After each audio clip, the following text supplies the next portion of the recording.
living younger longer. Yeah, and so, you know, today, not to cut you off, but today is going to be a fun conversation because you guys can see it on the screen, right? We're going to talk about how your heart attack basically changed not just your view of health, but like your passion, your mission, and even what you do. That is exactly right. It's so amazing. So let's set the stage. Let's just take 2 minutes. Talk to me about what you were doing for your career, what life was like before your heart attack, just briefly. Like, what were you studying? What kind of credentialing do you have? What was your job? What did you do before the heart attack? Okay. Did a lot of things. It was kind of interesting. In fact, I've reinvented myself 7 times in my life. I have a mechanical engineering degree. I worked in that for a while. Then one thing led to another. I got downsized from a company, and I stepped into real estate, and I was a contractor.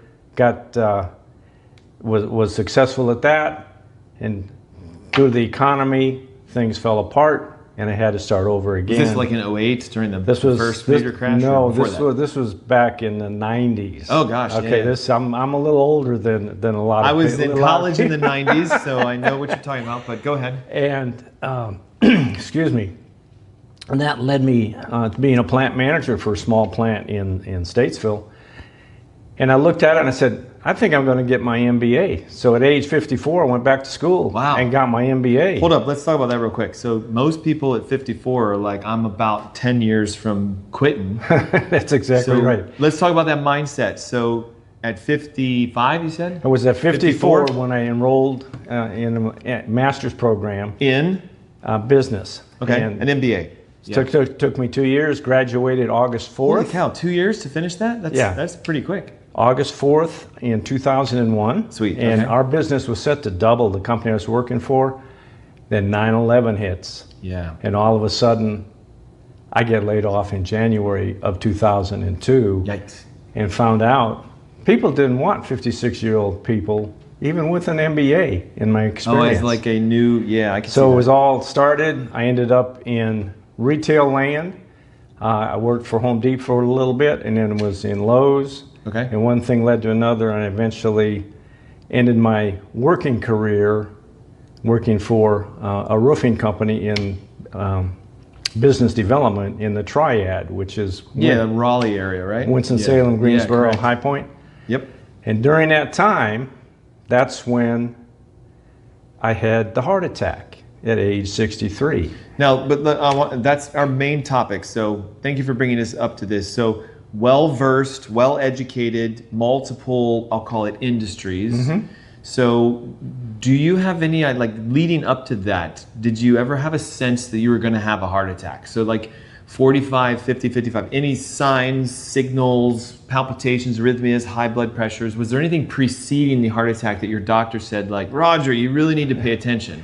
No, there was absolutely nothing. And the doctor I had was, he was just a great non-script writing doctor, and was all about holistic alternatives. Even back then, like how many years ago before your heart attack? What year was the heart attack again? 2008. So so it's what, almost 20 something years? 18 years ago. Yeah, 18 years. 18 years ago. And the thing was, I skied. My wife didn't ski anymore. My son skied. He was stationed in Cheyenne, Wyoming. Okay. I said, hey Matt, let me call you up. I fly out on a Friday night, go skiing Saturday, Sunday, fly home on Monday. He says, good idea. Yeah, right. So I jump on an airplane, get out there, with nothing wrong with me. I had a physical a month before that. Like clean bill of health. Clean bill of health. Okay. I worked out regularly at the Y at 900 feet, which is what Statesville's at, and go out west. And I have to admit, over my career, I got a little too big in the middle, and I have a couple Fat Roger pictures that I show in some of my talks. Yeah, for before and afters, right? yeah. And get to 10,000 feet skiing, and I had a heart attack on top of Steamboat On Mountain. the slopes? On the slopes, hauled off in a toboggan, flown the hard set in the Rockies, 2 stents on Monday. But hold up, so real quick, did they say it's because, 2 stents, so you must have had a blockage? The Widowmaker was 80% blocked. 80%. LAD, that's the left anterior descending. They call it the Widowmaker because if it's blocked, it actually could kill you. And then there was another one, I think, on the front. There were two of them. There's the LM, left main, That the might have been LAD, it, yeah. then there's the circumflexes. I'm talking as a physician now, I'll shut up. But you didn't know you had these blockages. No. And Did they say it's because a sea level individual went to high altitude and you stressed your heart by skiing? What did they say caused it? the ski patrol that got me stabilized on top of the mountain, they said, well, this, based on what you're telling me about your physical fitness and so forth, this may just be altitude sickness. Altitude, yes. It's low oxygen and a high stress environment of you skiing and stuff. But we can't take a chance on that. So Yeah. I got admitted to the hospital, and I'm walking around, and this nurse comes out, what do you want? Well, get back in bed. I said, I'm fine. Yeah. And so that enzymes went up, and next thing I know, I was on an airplane to the heart center of the Rockies. Wow. So that was 18 years ago. And talk to me about, like, I mean, most people that have had a heart attack, they know what you've gone through. But, like, the average viewer is probably like, I hope that never happens to me. So, like, just briefly, like, put us into the emotional state of, like, being, what, 50? How old were you? 63. So you were 63 when the heart attack happened. What does it feel like to be a 63-year-old person who thought they were perfectly healthy and went to, like, just have a family fun event, and then all of a sudden you're being told 2 stents and your heart's fragile? Like, what does that feel like? Or what did it feel like? Wow. Well, that first week, by the time I got home, because I had the stents on Monday, recuperated Tuesday, discharged Wednesday, and the nurses told me I was alive because I exercised regularly. Oh, thank goodness. Like your pre... Yeah. Yeah. Your pre-state of health, pre-heart attack kept you alive. Yes. According to them. That's exactly right. We know it was God, but according to them. It was God, absolutely. And by the time I got home, I was back in the office on Friday, and I just went, what the heck happened? Yeah. A week ago, just 5 days ago, I had nothing wrong with me, and now I had the mother of all chronic disease. Yeah. And then I'm assuming they had you on statins and blood pressure. No, post the heart attack. post the heart attack, I don't even really remember what I was on. 18 years ago. Yeah. So you get home and you're like, wow. And Walk me through that. Like, what does it feel like the week after a heart attack? I just kind of said, well, I need to take this serious. Yeah. And so I went through heart rehab and so forth. And then I discovered a CD, was all about fruits and vegetables, that changed my life. When you say a CD, you're talking, because like we're old school, most of these people aren't. That's a compact disc, is that right? Right. The shiny things that people use as frisbees today? Yeah, that's right. So you stumbled across an education, maybe. An educational was disc it like about one heart of the, health. Was it one of the gurus from the early 2000s, Joel Wallach? Do you remember? It was Dr. Mitra Ray. Yeah. And she was a spokesperson for the Juice Plus That's company. correct, yeah. So you listened to a talk? I listened to a talk, called a woman on an airplane, a stranger on the airplane gave me that DVD. So when you were flying back home from going Colorado. to Denver, going to Colorado. Oh, for your heart therapy. Wait, this before the heart attack. That was before. That was the day going out to Colorado. You want to talk about divine appointments. Before you had the heart attack, a stranger on an airplane hands you a CD on health. You probably didn't listen to it. No, I didn't. I had no idea what it was. You went through life of that. Then you get home and you say, maybe I'll listen to this CD, right? Right, after I went through heart rehab. What was the general gist? Just give me like a brief overview of what you learned listening to this CD, which we don't have anymore. But like basically today it would have been like you watched a TikTok video. And what was it about? It was all about heart health, fruits and vegetables, the #1 prevention for all chronic disease. Yeah. So like the fact of, I'm assuming they talked about antioxidants and anthocyanins and the colors of your vegetables and that most people don't eat healthy. So you learned, so what I'm hearing you say is you had your heart attack, you said, I need to take this seriously. You decided to listen to this lecture and you went, oh my God. Exactly. And walk me now through the rest. Okay. Well, so I called the woman, up that gave me the CD, and I said, compact disc again. Like I'll put a photo right here so you guys can see what a CD looks like. Because imagine if we said an 8-track. You and I remember 8-tracks. Imagine like a mini disc, right? So you floppy disc. Anyway, that is what a CD is, guys. That's right. So I called this woman up and said, is what she's saying real? And I just said, send me the product. Yeah, and I have been taking it for 18 years. That led me to becoming a certified health coach. Yes. And so we're going to go through that in a second, because you have an MBA, you have all these trainings. So you had this wake up, I'm assuming, where you're like, and again, most people that survive a heart attack, like it's basically like God's like, I'm going to give you a do-over, because you could have died, like in your mid-60s, no longer here. Yeah. So you made a decision, I think is a great decision. You're like, I'm going to learn how to keep my heart healthy, more or less, right? Exactly. Okay, so you start taking better vitamins and better minerals and better nutrients, and I'm assuming you cleaned out your diet. So just real quick, what is it like to become a health coach? Like, walk me through this. Because what did you do? Were you employed at that time? Because you had said you got laid off recently. Really, because in 2012, post 9/11, I stepped out of working for anybody. Okay. And is that when you launched Coach Roger, Ask Coach Roger, and all that stuff? No, Ask Coach really launched Ask Coach Roger. I started branding myself probably about 6 years ago. Okay, so that's 2020. So let's go back to 2008. 2008. Post the heart attack. Post the heart attack. 2014, I became a certified health coach. So did it take you 5 years for that, or was it just you were trying to figure it out? I was just trying to figure out what life was all about. Yeah. And well, it's an existential moment of like, thank God I'm still alive. So you took years to become a certified health coach. Awesome. Right. Tell me real quick, for all those viewers, what does it mean to say you're a certified health coach? Like, what does that actually mean? That I've gone through a program and learned about the fact that your body wants to heal itself, that the visceral fat in our belly is bad, how to get rid of that, that you need to eat right, you have to live lean, the 4 pillars of health, of lifestyle, exercise, attitude, and nutrition. Which is beautiful. We'll go into those in a moment, guys. And it is just so existentially, it makes sense, right? Yeah, it's heartwarming when someone says, thank you for introducing me to this product in this So I see health coaching as this. You went through pain and you went through your existential moment. All of you are going to have it if you haven't had one. That moment when you're like, oh man, like maybe I shouldn't do what I'm doing and I should try to make an impact so I live my purpose. So you learned how to basically take an individual, like if I came to you and said, hey, Coach Roger, I also just had a heart attack and I'd like to learn how to keep my heart healthy like you. You would basically be able to, with your certifications, teach me how to apply these 4 pillars. We're going to talk about the 4 pillars, but you would basically teach me what the 4 pillars are and how to become maximized in those 4 pillars, correct? Exactly. Yeah. And my whole goal for you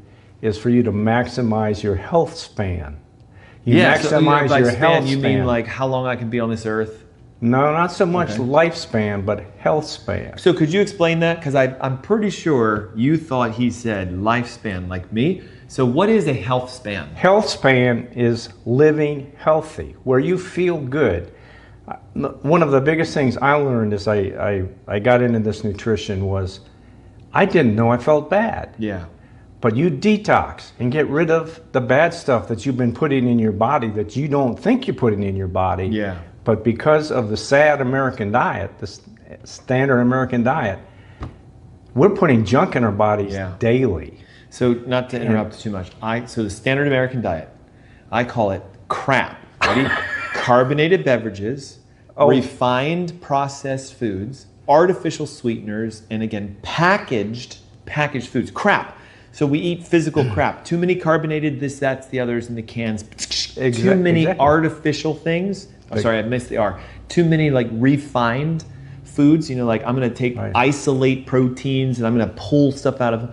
Too much of the artificial, the A, and the P is processed and packaged. So I agree with you. That is right. We eat too much crap. Okay, so you learned that those things are why people get sick, and you can now coach someone through how to eat a non-crap diet, right? As a health coach. And it's funding your IRAH, your individual retirement account for health. Yeah, there you With go. everything you put in your mouth, you're either making a deposit or a withdrawal. And the goal is to make sure your deposits are bigger than your withdrawals. Yeah, or no withdrawals at all would be Or ideal. no withdrawals at all. But that's hard to do. Listen, even some of my rock star patients, I just had someone yesterday, she emails me, she's like, I was at a dinner party, they had food that I don't want to eat. Now watch. Oh, sorry guys. Listen, don't text or call into the show while we're live. That's awesome. But we love that you guys are doing that, but we're not texting or calling into the live show. So, and that's great. So ready? Patients at a dinner party. And she emails me the next day afterwards. She goes, they had all this food. And it was all great foods. Thank you for texting, but I told you not to text. Ready? They have all this food. They have all this wine. And she's like, watch. She goes, I didn't want to let them down, so I had to, right? Mindset, you know this as a health coach. Yes, sir. She goes, I had to eat it. So I wrote her an email and I was like, did they have a gun to your head? You didn't have to. I look at dinner parties, as a health coach, you'll probably agree, as a social event, not a food event. See, and so many people are like, but I was at this party, I have to. You know how bad the host would think I am if I don't eat their crap foods? No. When I go to a dinner party, I'm there to talk to people. Okay. And if there's like food that I don't eat, guess what? I don't eat it. Yeah. And my mindset isn't like, I'm going to upset the host if I don't eat their crap foods. No, my mindset is, let me talk to people. Let's have conversation. And if I'm going to drink something, a glass of water, or maybe I'll bring my own bottle of wine that I know is glyphosate-free, mold-free, etc. So see, it's mindset. You're right. And I think that's one of your pillars. Exactly. So attitude. The whole point of it is a lot of our viewers and our listeners, they're trying to do everything right. So a health coach is someone who teaches them concepts. I love that. Watch out for how many withdrawals you do, because that was a huge withdrawal. That dinner party, eating the foods you know you shouldn't eat and eating and drinking the wine you know you shouldn't have. Not that you can't have wine, but not, I mean, can we go there? Not Americanized glyphosate, heavily toxic wine. But if you do it, right, so I'm sure you would coach this, if you do that and you go off rails for 24 hours, guess what? You have to course correct pretty intensely, like fasting, supplements, chelators, binders, drinking probably a gallon of water to flush you out. Right. And most people don't do that. That's right, they don't. Yeah. But what he is saying is so true, and we all do it. And the thing, I want to make diet a noun, not a verb. And the diet is what you eat to sustain life. And I can tell you that Saturday we had just like a 4-ounce filet mignon, a salad, and a little bit of sweet potato. And that's all. Yeah. And satiated the whole night. Yes. And this is what you've got to learn. You can eat a bag of potato chips and you're going to be hungry in 10 minutes. Yeah. And you're going to feel like heck. Yeah. Yeah. And it's also, well, it's because when you don't eat real food, your body sees it as foreign. And people are like, wait, potato chips aren't real food? Now, I've never seen a potato chip plant in real life. Like, there's no trees that have potato chips as leaves that you just pick off. That's a man-made food product. And also the potatoes are genetically modified, heavily sprayed with pesticides. There's even toxins that they're now identifying, have you heard about this, in potatoes that are toxic to human beings. Oh, like, we're technically not supposed to eat potatoes because the potato is a living creature, more or less. It doesn't want to be eaten. So the plants, have you heard about this, are fighting back, increasing lectin content. So the potatoes of today have 10 to 15 times the lectins they did in Jesus's era. And so plants are literally fighting back, and it's a adaptive response. So lectins are now a huge deal. And lectins can induce cardiovascular inflammation, leaky gut. They cause lipopolysaccharide leaks. I'm not going to go too deep into that. But the concept is a potato isn't real anymore. That's amazing. The chips are fried in rancid seed oils, and you think that's food. How about this? Broccoli that you think and most people think of, that's man-made. That central big stalk, huge head, that's a man-made. Did you know that? No. Broccoli that you buy in the grocery store is man-made. Carrots are man-made. They're not orange in nature, are they? Wild carrots are white. White and purple. Never orange. Purple? Never orange. White and purple. And a white carrot is called a parsnip. Is that right? Yeah, see, there's so much people don't know. So look, I was asked once, I had the opportunity to meet Jordan Rubin in the flesh. Okay. And he's the Maker's Diet guy, and the one who's like, he did the I bounced back from my Crohn's and CLS. Do you know Jordan Rubin by chance? No. So he wrote this famous book, guys, called The Maker's Diet, Christian-based, how to bounce back using biblical-based diets. And so Jordan Rubin and I, my wife and our pastors at the time, were at this dinner party, and Jordan gets up and he's like, look, I'm going to be honest with you guys. He's like, I love the food you have here today. I'd like to say a blessing over this food. And he's like, but real quick, I was at another dinner party, pizza, fried chicken wings, French fries, part sliders. And he goes, I was asked to pay over the food. And this is Jordan Rubin. He's like, I don't see any food. So it's hard for me to pray over man-made food and ask God to ask God to bless a man-made food. Pizza? Hey, God, bless this pizza so it doesn't rip me to shreds with the casein and the gluten. Can't. Pizza is man-made. So it comes back to this idea. We teach this. I'm sure you do to a degree. Yeah. Food needs to be real in its original state. There's no such thing as a healthy pizza. I don't care if you're like, but it's vegan, cauliflower, gluten-free. It's still man-made. Like, I haven't found a pizza tree yet. Have you? No. So like, I know so many of you are struggling with this. You're like, so the grass-fed, gluten-free hamburger isn't real? Technically, just the cow meat, the beef is real. Separated, the tomatoes might be or might not be real. Mm-hmm. The lettuce might or might not be, but the only real thing is the meat. But then you got to watch out. Is it corn-fed, right? Correct. Is it vaccinated? Was it antibiotic-driven? So a real hamburger, guys, ready, is grass-fed, grass-finished, that you ground the steak. Be careful, the ground beef, they put stuff in that stuff. Did you buy the filet mignon and grind it to make a hamburger patty and only eat that, not with all the other stuff, because all the rest could be fake? And this is the problem today. Yes. So real quick for time, the pillars, 4 pillars, what are they briefly, and how does someone apply that to their life? Okay. Lifestyle is how you live. E for exercise is how you move. A is attitude, and N is for nutrition. And lifestyle is just that. You look for living well. It's mind, body, and spirit. Do you have a spiritual life? Do you have community? In the blue zones, community is one of the biggest things of these people that live to be over 100. So let me pause for a second in case you guys don't know. Blue Zones is this famous National Geographic, I think his name is Dan? I think that's Dan. right. I don't remember his last name or not. Anyway, National Geographic commissioned this guy to go all around the world and find the cultures that indigenously or culturally live longer than people in the U.S. There's actually one blue zone in the U.S., and there's only one. Do you know where it is? Loma Linda, Now, why, though? Because it's the Seventh-day Adventists, and they follow Levitical diet guidelines. Right. They don't eat pork. They don't eat crap. So, of course, if you go in the U.S. and you're like, where are the U.S. people living the longest? It's Seventh-day Adventists because they're extremely strict with their diet. Then it was like Sardinia and Japan, Okinawa, Costa Rica. So the culture was, blue zone means without intervention of medicine, they live longer than 100. Right. Sometimes 110, 120. So right. How does the blue zone concept apply to the 4 pillars? The fact that you have community, you have exercise, you eat clean, and again, coming back to exercise and your attitude. Attitude means so much. One of the things in what my talk about attitude is you turn into what you tune into. There you go.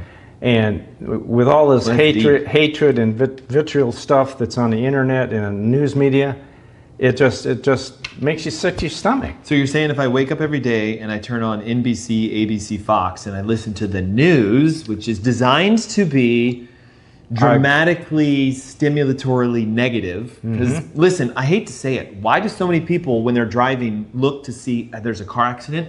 Is there any body parts? Is there any blood and guts? Like, we're not thinking, oh my God, are they safe? Right. Usually, we're usually like, is there gore? Is there literally like a human arm? And we rubberneck because we want to see the negative. Imagine how cool it would be as if we rubbernecked because we were looking for the positive. But there's truth to this. Human beings, because of the fall, the sin nature of us, we love negative. So many of us get stuck in these negative mindsets. And again, I used to say to some of our patients, they're all worried all the time coming in. Oh, this, that, I'm anxious over this. I was like, why aren't you waking up anxious about winning the lottery? Oh my God, like Roger, real quick, what would it be like if you won the $42 billion lottery? Oh, I don't know. What would it be like? Why don't you have anxiety about that? Like, oh my gosh, like what if today I win the $42 billion? Yeah. What if today I get a promotion? What if positive? What if today is the greatest day ever? See, instead people are always like, what if I get in a car accident? Or what if I lose my job? We go for the negative because our brains are hardwired for it. You know, I don't want to say the word evolutionarily. I think it's more adaptively. There's a plus to being worried about things going wrong. But it can go crazy and you live your life in anxiety, which is I'm always worried about the future, or depression, which is I'm just dwelling on these negative past events. So, okay, and I'll shut up. Lean, right? L? Lifestyle, exercise, A. attitude. What's the N? Nutrition. Yeah, so let's talk about that real quick. Give our YouTubers the best Coach Roger nutrition advice. If it's in a box, don't eat it. But in general, you want to shop the perimeter of the grocery store. You want to eat non-GMO. You want to eat organic, and you want to eat as clean as possible. And you want to the secret diet. The secret diet. And I listen to PhDs from around the world talk about all the different diets there are. And I'm talking about diets that as a verb, not a noun right now. Correct. All those diets lack something. The secret diet is to eat real food, not too much, mostly plant-based. Yeah, there you go. You do that, you won't need any GLP-1 or whatever that stuff is. And that's something, in my opinion, you don't want to put in your body either. No, man, look, they're being sued like crazy right now. Yeah. Mounjaro's got hundreds of lawsuits of blindness, deafness, cancers of the throat and the esophagus. Wow. Watch this.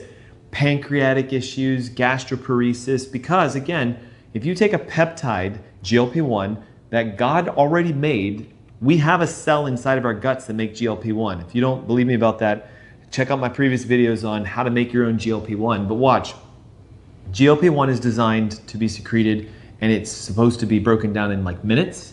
So human GLP-1 is made by an L cell in your gut. You have to fast for 72 hours to activate GLP-1. Okay. I have a whole video series and a whole article on AskDrErnst.com on this. GLP-1 will be stimulated at the 72nd hour of fasting. So your body naturally makes GLP-1. But that natural peptide, it's maybe 2, 3, 5 minutes standing. It'll break down, it'll be made, it'll be break down. The synthetic GLP-1 lasts for 7 days. That's why you have to inject once a week. The problem is the human body was not meant to be stimulated by GLP-1 daily for 7 straight days. So this is why everything breaks down. And yes, you'll lose weight, but you lose muscle, you know this, and bone, not fat. So imagine if I lost 10 pounds, you're like, woo, I lost 10 pounds, but you actually only lost 2 pounds of fat and you lost 8 pounds of muscle and bone. Is it good or bad to lose muscle and bone? Bad. Very bad. So these Very really bad. skinny people, I'm not gonna name their names, but you know the celebrities that are now looking like walking sticks? They're actually extremely sick because though they're thin, by concentration, they're fatter than they were before because percentage of fat is more important than poundage of fat, right? And I'll let you process that in your minds. But lean, right? So we have lifestyle, exercise, attitude, and nutrition. And I'd like to take it one step further, not just if it's in a box. I like to say this, if it has a barcode, don't eat it. Because boxes have barcodes. Look, do you find a barcode on a banana? No. Nope. Do you find them on the vegetables and the fruits and the perimeters? No. Does the piece of salmon have a barcode on it? Oh no. No, they have to wrap it to put the barcode on it. Yeah, but real that's quick, something I've learned to eat too. so my secret is this. If there's a barcode on the product, the food itself, don't eat it. So that gets rid of all boxed, all wrapped, packaged. And so the idea is real food doesn't come from factory plants. Correct. Real food is 2 things. Now, I know you promote more heavily plant-based. I promote more carnivoric-based because the Bible says, you know this, before the fall of man, Adam and Eve were fruitarians. They only ate of the trees, right? Fruits, nuts, and seeds. Okay. That's it. Then the wrong fruit was eaten, right? Right. And then God said, hey, because of that decision, cursed is the ground, and you will now have to work the ground for your food. So plants, so everything that grew from the ground, not just trees. So now humanity was vegan until when? When did humans get the permission from God to eat meat? If I'm putting you on the spot, just let me know. It's still in Genesis. It's still in Genesis. Yeah. And it makes sense when I tell this to you. Ready? Yeah. So God wipes off all of the earth. The flood. So what happened to all the plants? They drowned. So could you eat plants the day the ark landed? Were there any plants the day the ark landed? It would not be, no. Nobody thinks about this. So how long does it take for trees to grow back if they're gone? How long does it take for grass to grow back? How long would it take for the vegetables you would need to eat to grow back? Like if you had bare land, the earth was literally muck and mud, and I can only imagine what it smelled like. But ready? Noah's ship, the ark, lands. Are there any plants? No. Are there any vegetables? No. Are there any fruits? No. But what do they have? Meat. They have animals. 2 and 2, and they were on there for 40 days and 40 nights, so there's probably replication of animals. So God said, watch this, guys, go to Genesis, I think it's chapter 6. Now, because of what has happened, you may eat animals as long as they don't have their lifeblood in them. Don't eat them raw. Don't eat them with blood still in them. Kosher came from this, the preparation of meats. But God said to Noah, you and your family may eat meat as well as all the greens and the vegetables. So it was a command. Now, do you know this? I remember Noah that. lived to be how old? Oh, Noah. 108. Noah. 120. Noah. Look it up. 800. 900. Now, 800. Noah was of the original human lifespan, because humans used to live to be 1,000. You know this, right? Methuselah, Adam, Seth. But as soon as Noah landed, his kids, God took their lifespan down to 120. Some people say it's because we ate meat, and you shouldn't eat meat. This is the argument, okay? But I believe it's because the canopy, supposedly, the water around the earth, is what caused the flood. The drop, the radiation protection of a second ocean is why we live so long. So radioactive solar stress is partly what causes DNA stress and oxidation. So we started eating meat, we didn't have the radiation protection, and lifespan was cut to 120. Now God did it for a reason, because he said, I'm going to make it so 120 is max lifespan for humanity. So Noah was the last one to live to be close to 1,000. Wow. All of Noah's descendants, which is us, right? We're all descendants. That's and right. you know the crazy thing is, they mitochondrially can run the DNA back and find Noah's wife in you and in me, even today. Because mitochondrial DNA transfers from mom to child. Did you know that? So Noah's wife, her mitochondrial DNA is in you and me and everybody. Every single person on the face of the earth has Noah's wife's mitochondrial DNA still today, because we're descendants of Noah. We're not descendants of Adam and Eve. We're indirectly. Right. Indirectly, Noah would be like our great uncle, but we all came from Adam and Eve. From Noah through Adam and Eve, and that is where the lifespan dropped from thousands. Methuselah was the oldest of everybody. So today, can we live to be 120? Yes. Absolutely, if you lean in. You get it? If you lean into it. If you lifestyle, exercise properly, man, we could do show after show after show. People are not exercising properly. Nope. They're not eating properly. Nope. But like you, before your heart attack, they thought they were. So right. what an absolute honor. Hey, how do our people get more info about you? I know you can see this on his YouTube stream and mine, but just do a quick shout out. Quick shout out. You can see me at AskCoachRoger.com. YouTube is youtube.com at AskCoachRoger8591 again. at AskCoachRoger851. Yeah, you guys, I mean, that's You're gonna easy see because that we're already today. streaming to Yeah, that. already But streaming. so the website Website is AskCoachRoger. AskCoachRoger.com. And real quick, do you offer anything? Like if people ping you today, did they get a free call? How does somebody connect? I'll be glad to talk to you. Definitely a half an hour free. Wow, shoot, man, I only do 15 free. That's pretty cool. And can they book that through your website? They can. Sweet. They can. So I hope you learned something today. And just so you guys know, like every time I get a chance to do an interview with somebody, real quick, how long have you been a patient of ours? Oh my gosh. You'll have to tell me exactly, but it's over 6 years. Yeah, so hold up. A health coach has a health coach? And that's something I wanted to reiterate. Let's do it. Too. Hey, are you guys okay if we go a little long? We're already at 36, but you know what? Really? We can keep going. Let's just keep going. When I listened to Dr. Ernst's advertisement on a radio show, and my wife and I said, we got to go see this guy. So we came down, went to a dinner. He was all about exactly what I was about. And then my wife has back problems. We started with her. Yeah. Then I started coming, and it's made a difference. You have to look at our body. God made this incredible body we call human, and it is so interconnected. But down the middle of our back is our spine, and through that, all the electrical things happen. Your eyeball moves, your finger moves, your toes move, whatever. Your gut's doing things. Your body's doing a number of things without you even knowing it. And if it doesn't do it right, it just, you're going to be sick. Yeah. And no, hold on though. Did you learn that in health coaching school? Oh, no. No, see, he learned that through the Ask Dr. Ernst Cornerstone networks, because in my opinion, that's what's missing in all the coaching, the inner neurological connection. And just for some fun facts, ready? 8 billion nerve fibers in your brain. Ooh. They estimate 8 billion, which means your spinal cord, which is only about the size of your thumb, has 8 billion wires going through it.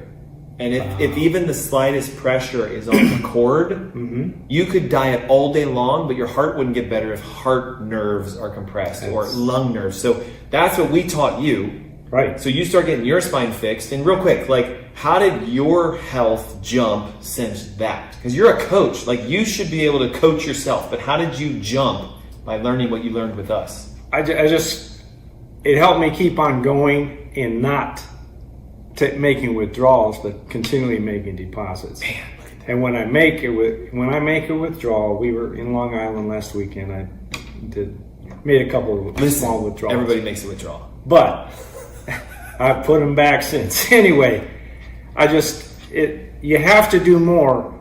We don't have a healthcare system in this country. We have a disease care system in this country. Well said. And being healthy isn't expensive. Being sick is expensive. How much was your heart attack, out of curiosity? Do you remember? Like how much? $104,000 plus a $20,000 or $14,000 plane ride. That's a lot of money. So, and that was back in the 2018 years ago. Today, a heart attack is north of $250,000. Right. And again, remember, 2008, I was 63. This is 18 years later, added up. So hold on, you're currently 81. 81. Hold up. Can I zoom in on this real quick? Look right at that camera. Yeah. 81. Just listen. You don't look 81. No, I tell people I don't get tired of people thinking I'm 65. Yes. Well, and real quick, so at 81, hold on, you're actually helping people with their health? Yes. What are most 81-year-olds doing, or 80-year-olds doing, and 81-year-olds? What are most 81-year-olds doing? Most 81-year-olds are either in assisted living or headed there. And their brains are nowhere near as sharp as yours. Yeah, I thank you very much. And get this, right? How would I say this? Okay, it's coming to me. How old was Moses when he stood at the burning bush? Do you know? Oh gosh! And when he stood at the burning bush with so the bush burns and Moses is like, that's curious. Oh, I've seen that number. He walks up over 100, wasn't it? No, 80. Was it 80? He died over 100. It was 80. So your current age is when God said, I'm calling Moses. Do you get this? I'm calling Roger at 80 to learn the tech to teach people how to be well. Right. This is just the beginning. Now, Moses died in the wilderness at 120 because he was post Noah. But God allowed him to live to the very last second of his life, right? At 120. That's right. So from 80 to 120 is how many years? 40. 40. And this is very biblically significant. 40 is a very unique biblical number. That's correct. 40 days that Jesus 40. fasted. 40 years the Israelites were lost, etc. So imagine if I said this to you. Roger, you're only getting started. You have 40 more years to coach people to health. 40? Yeah, 120, man. I'm just thinking the next 10's where. Yeah, but even still, like he's thinking about 90. Yeah, still working. Like, do you guys see this? This is leaning in. This is lean. Yeah, I would. And the wake up call was in his 60s. So look, if you're watching today and you're 20, wake up call. If you're 30, wake up call. I mean, I loved, but I also hate it. But I love that your heart attack happened because it got you on purpose. It changed me. It got me on a purpose. And how many people, right, you've heard these stories where something bad happened and they went, oh, good God, turn the corner, right? Mm-hmm. And everybody can do it. And don't think the wake-up call isn't going to happen to you. It will eventually, but how cool is this? If you lean in now, you might actually prevent that wake-up call from being something where you almost died. And it would be something more small or simple because, everyone has a wake-up call. I mean, mine happened when I was, in my teens. I was very sick, and I grew up with chronic asthma, allergies. I mean, I was allergic to everything. Air. I mean, I was allergic to the sun. I was allergic to you. I mean, I was allergic to everything. I went to every allergy specialist, all those tests and everything. I mean, they were like, we have a conundrum here. Your son, imagine if you're my dad. Mm-hmm. Your son is literally allergic to everything, including air. So all we can do is recommend a hypoallergenic environment. Know that the asthma is going to be there for the rest of his life. No. So I met this chiropractor when I was like 20 because I was dating at the time now my wife. We were high school sweethearts. She, like your wife, had really bad scoliosis. So guess where she went? She went to a chiropractor. And as a young 20-pluser, I had my first chiropractic experience ever. And in 6 months, guess what happened? All my allergies are gone. All my asthma's gone. I don't take a single drug today. Wow. I'm about to turn 50, not a single drug, because I got introduced to chiropractic. And so I left my med programs, my pre-med, going to be an MD, PhD, and I became the black sheep of my family because I went to chiropractic school. And everybody's like, chiropractors, aren't they the doctors that get it at Walmart? Like, don't you just buy your certificate in an aisle on clearance? Because think about it. I mean, most people think chiropractors are black sheep. Like, we're weird, aren't we? It's changing. It is getting better now. Changing. But then I realized, shoot, the DC is going to rub people the wrong way. So I got a doctorate in natural medicine. It took me about the same time, 5 years of, I was running an active chiropractic practice. This is like 2008, 2009, right around the time of your heart attack. I'm taking classes online to get a doctoral degree, post my current doctoral degree. So I had just finished chiro school for 5 straight years. Finished all my board exams and everything, and I realized, shoot, I'm going to need more than just DC if we're going to make this movement of healthcare. So while running an active practice, I'm taking online classes, all the above. In 2011, DNM, Doctorate in Natural Medicine, and then I just took off with that. So, that's great. And your health coach is a great thing to have. So guys, just for the time, we're about to hit 45 and we were only supposed to do what, 20? Yeah, right. But hey, long form content is coming back. Okay, short forms right now, but long form content is coming back. It just means we're going to rip this into like 6 million shorts and then put them up. That's all right with me, yeah. There you go. Again, hey Roger, listen, I love the fact that at 81 years young, you are saying, I still have a purpose and a passion and a mission to teach people to lean in and get healthy. That's right. So that they don't have this massive crisis. And I just want to say, man, may God bless you with everything you do. Thank you. God bless you. God bless you. All right, guys, don't forget to smash that subscribe button. Make sure the bell is activated. YouTube is where the Ask Dr. Ernst Show is now. And we're also going to be jumping on everything. We just learned about Rumble and what was the other one? Phone Live? PhoneLive.com. I had no idea it even existed. So if there's a streaming channel, we're going to get on it. Make sure, though, you check out Roger's like, I'm streaming on yours too. I should be. Correct. Yep. So if you're watching through his, smash the subscribe, activate that bell. The bell means you'll get notified when we go live. If you're on Facebook, we just learned this, right? Yeah. Click and hold the follow tab, then let go. You get all these options. Make sure you go to the live video and say, notify me when we're live. I know it's 2026 and you guys, you got to learn tech, but it's such an honor to now be coast to coast multiple times during the week. We're doing 11 a.m.s on Thursday, 3 p.m.s on Saturday, and maybe even a Tuesday physical Q&A live. I don't know yet. We're still trying to figure it out, but thank you for being here today. Thank you. Yeah. I do appreciate it. Absolute honor. Thank you. It's a pleasure having you Yes. as my chiropractor. Thank you. And so with that, guys, I do have to give us a couple shout outs. Purity Coffee, they sponsor the Ask Dr. Ernst Show. So does, ready for this, Dry Farm Wines. We talked briefly about wine, but did you know that there is wine that's 100% organic, not from the US, verified, lab tested, 0 sugar for the whole bottle? 0 glyphosate, no mold, nothing. Check out the link below and you're going to see a couple commercials just because we have to give love to our sponsors. So check that out. We have Dry Farm Wines and Purity Coffee. Again, coffee that doesn't have glyphosate, pesticides, mold, acrylamides. It's beautiful stuff. Check out their 2 quick commercials and links should be below for you to use a coupon code AskDrErnst and it gives you discounts. I think you get your first bottle for $0.01. That's pretty cool. Glyphosate-free wine for 1 cent. And you get, I think, 5 or 10% off your order at puritycoffee.com. It's the only coffee I drink. It's the only coffee we're going to serve in our clinics. And the wine, we don't serve wine, but it's the only wine that I would actually drink if I was at a dinner party. I bring my own bottles.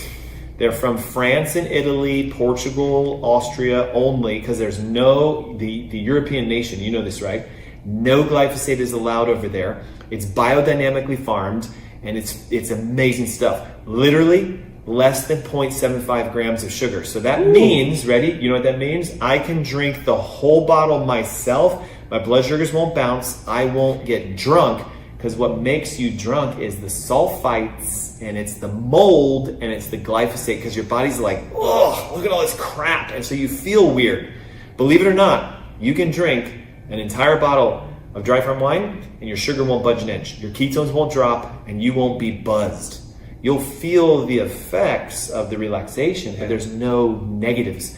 So dryfarmwines.com/AskDrErnst, puritycoffee.com, and just use the code AskDrErnst. They are our sponsors. We love them, and we hope you guys check them out. Okay? Purity Coffee rocks. Yes, it does, doesn't it? It does. And until we see you guys again, be blessed. Have an amazing day, and may God bless you as you lean in. Right? Right. Lean Thank you, doctor. in. We should Lean in. Lean in. There we go. Beautiful. I got to get that one there. That's right. right. Yeah.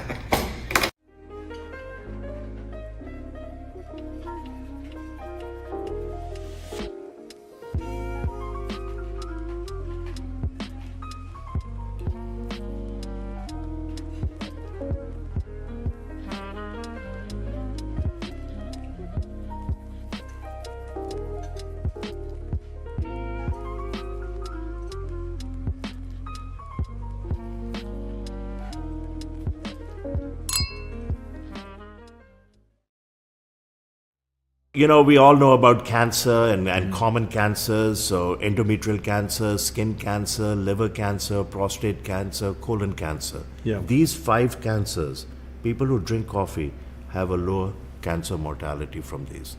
So 5 cancers: cirrhosis of the liver, Parkinson's disease, Alzheimer's dementia, the early stage of Alzheimer's called cognitive decline, low risk in coffee drinkers, low risk of type 2 diabetes. Here both decaf and regular coffee work. And if you drink 4 to 6 cups, there's a 40 to 54% reduction in developing type 2 diabetes. And if one already has type 2 diabetes and they drink 2 cups, regular or decaf, there's a 30% reduction in cardiovascular mortality.